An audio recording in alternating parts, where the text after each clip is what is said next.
Assalamualaikum warahmatullahi wabarakatuh.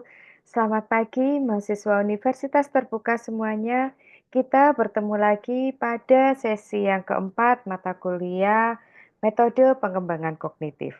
Pada sesi ini kita akan belajar tentang teori pengembangan kognitif di mana ada dua teori, yaitu yang pertama menurut Piaget dan kedua menurut Vygotsky. Kedua orang ini merupakan tokoh yang sangat penting dalam psikologi perkembangan, di mana beliau berdua ini memberikan kontribusi yang signifikan terkait dengan bagaimana pengetahuan anak-anak ini bisa mengembangkan kemampuan kognitif mereka. Berdasarkan teori pengembangan kognitif Piaget ini, terdapat 4 tahap yang spesifik, yaitu yang pertama tahap sensori motor untuk 0 sampai 2 tahun, tahap praoperasional 0 sampai 7 tahun, tahap operasional konkret 7 sampai 11 tahun dan juga tahap operasional formal 11 tahun ke atas. Di mana prinsip utama dalam teori ini yaitu yang pertama terkait dengan skemata atau skema, di mana anak-anak mengorganisasikan informasi yang diterima ke dalam struktur mental yang disebut dengan skemata. Yang kedua, prinsipnya yaitu asimilasi dan akomodasi, di mana asimilasi merupakan proses memasukkan informasi baru ke dalam skema yang ada dan akomodasi merupakan proses mengubah skema untuk menyesuaikan dengan informasi yang baru. Dan prinsip yang ketiga yaitu keseimbangan atau equilibration, di mana pada kondisi ini merupakan proses untuk menjaga keseimbangan antara asimilasi dan akomodasi dalam perkembangan pengetahuan.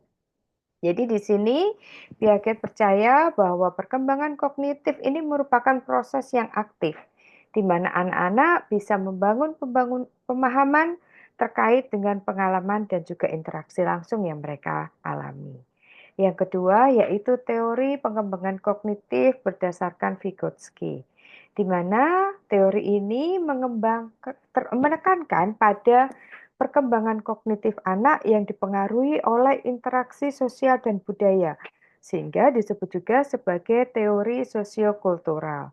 Konsep utama dalam teori ini yaitu yang pertama terkait dengan zona perkembangan proksimal atau ZPD, yang merupakan konsep merujuk pada area perkembangan di mana anak bisa melakukan suatu tugas dengan bantuan atau bimbingan orang dewasa atau teman sebayanya.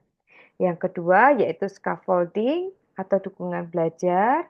Kemudian yang ketiga, peran bahasa dalam perkembangan kognitif, di mana bahasa merupakan alat utama bagi anak untuk bisa berpikir dan juga belajar. Dan yang terakhir yaitu interaksi sosial sebagai faktor utama dalam pembelajaran, di mana dalam hal ini ditekankan bahwa perkembangan kognitif anak sangat dipengaruhi oleh interaksi dengan orang lain, terutama dengan orang tua atau dengan orang dewasa lain yang lebih berpengalaman. Itu adalah fokus utama pada kedua teori terkait dengan pengembangan kognitif. Pada sesi yang keempat ini, teman-teman jangan lupa untuk mengerjakan tugas diskusi sesi 4 dan segera submit sebelum batas waktu yang ditentukan. Terima kasih, sehat selalu dan tetap semangat. Wassalamualaikum warahmatullahi wabarakatuh.